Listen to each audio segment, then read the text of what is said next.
और अमेरिका को यह भी मालूम है कि इस समय हिंदुस्तान में अमेरिका से ज्यादा वैज्ञानिक हैं, अमेरिका से ज्यादा इंजीनियर्स हैं, अमेरिका से ज्यादा डॉक्टर्स।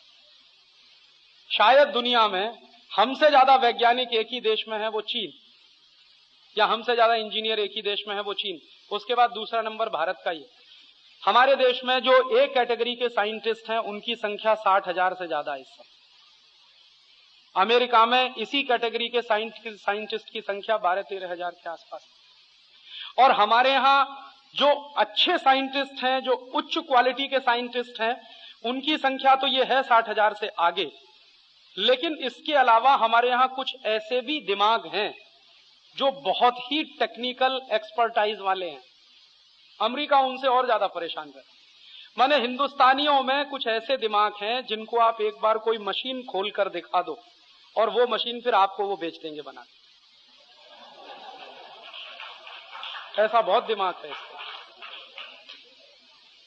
और ऐसा दिमाग हमारे देश में उल्लासनगर एरिया में सबसे ज्यादा रहता है। एक बार आप उनको कोई मशीन दिखाओ, फिर वही मशीन आप उनसे बनवा लो। अभी कुछ लोग इसको मजाक मानते हैं, मैं इसके लिए बहुत सीरियसली बात करता हूं, क्योंकि मैं खुद टेक्नोलॉजी का आदमी हूं, इसलिए मैं जानता हूं। कुछ लोग कहते हैं राजीव भाई इसमें क्या है, नकल करना है। मैं कहता हूं नकल करने के लिए भी अकल लगती है। सब क्यों नहीं कर सकते ये नकल? मैं आपको देता हूं एक मशीन, आप खोल के देख लो, फिर बना के दिखा दो। आपसे तो बस नहीं बनेगा। आपने तो एक बार खोल दी तो उसको जोड़ना भी नहीं आएगा कि कौन सा नट कहां लगाना, कौन सा बोल्ट कहां लगाना। ऐसा दिमाग है इस देश में।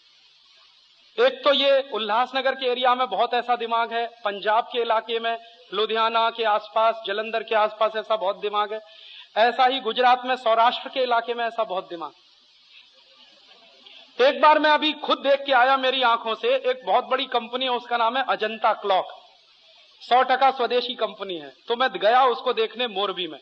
तो उस कंपनी में एक मशीन इस्तेमाल की जाती है घड़ी का बैलेंस सेट करने के लिए। तो वो मुझे दिखाने ले गए जो मालिक थे कंपनी के, राजीव भाई चलिए मैं आपको अपनी पूरी फैक्ट्री दिखाता हूं। तो फैक्ट्री दिखाते दिखाते वो मुझे एक मशीन के पास ले गए और कहने लगे देखिए राजीव भाई इस मशीन को आप ध्यान से देखिए। तो मैंने कहा इसमें क्या खास बात है? उन्होंने कहा ये 100% स्वदेशी मशीन है। तो मैंने कहा अच्छा तो ठीक है। मैंने जब उस मशीन को देखा तो मुझे थोड़ा आश्चर्य भी हुआ कि ये बनाई कैसे किसी व्यक्ति ने। वो मशीन सिर्फ जापान में बनती है, पूरी दुनिया में सिर्फ एक ही देश में बनती है वो मशीन, जापान में। कभी पहले स्विट्जरलैंड में बनती थी, अब स्विट्जरलैंड में भी नहीं बनती, जापान में बनती।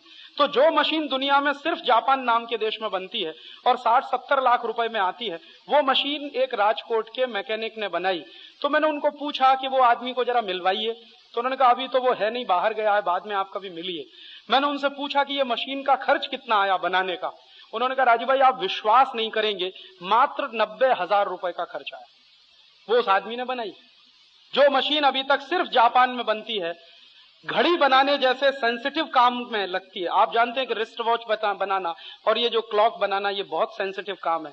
तो इतने सेंसिटिव काम के लिए बहुत ही सेंसिटिव मशीन की जरूरत होती, वो उस आदमी ने बनाई है। और वो पढ़ा लिखा नहीं, लेकिन दिमाग उसका बहुत तेज चलता। पढ़े लिखे होने से मतलब हम मानते हैं डिग्री नहीं है उसके पास। बिना डिग्री के इस देश में बहुत सारे इंजीनियर हैं। हाँ, बिना डिग्री के बहुत इंजीनियर हैं इस देश में, बिना डिग्री के बहुत बड़े साइंटिस्ट हैं इस देश में। ऐसे तमाम तरह के खोजी दिमाग के लोग इस देश में हैं। अमेरिका इनसे घबराता, क्योंकि इन सब की संख्या अगर गिनी जाए तो इतना बड़ा टेक्निकल एक्सपर्टाइज हमारे पास है, इतना बड़ा टेक्निकल मैन पावर हमारे पास है, जिसके बारे में कभी दुनिया का कोई देश कल्पना नहीं करता।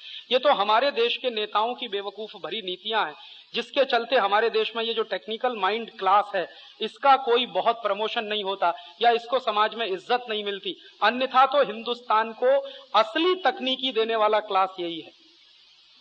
तो अमेरिका इनसे घबराता है और ये क्लास चीन में भी है, तो इसलिए अमेरिका चीन से भी घबराता। तो अमेरिका को लगता है कि कभी भी हिंदुस्तान और चीन नाम के देश कभी भी हमसे आगे निकल सकते हैं, इसलिए तो वो कुछ ना कुछ खुराफात करता रहता है।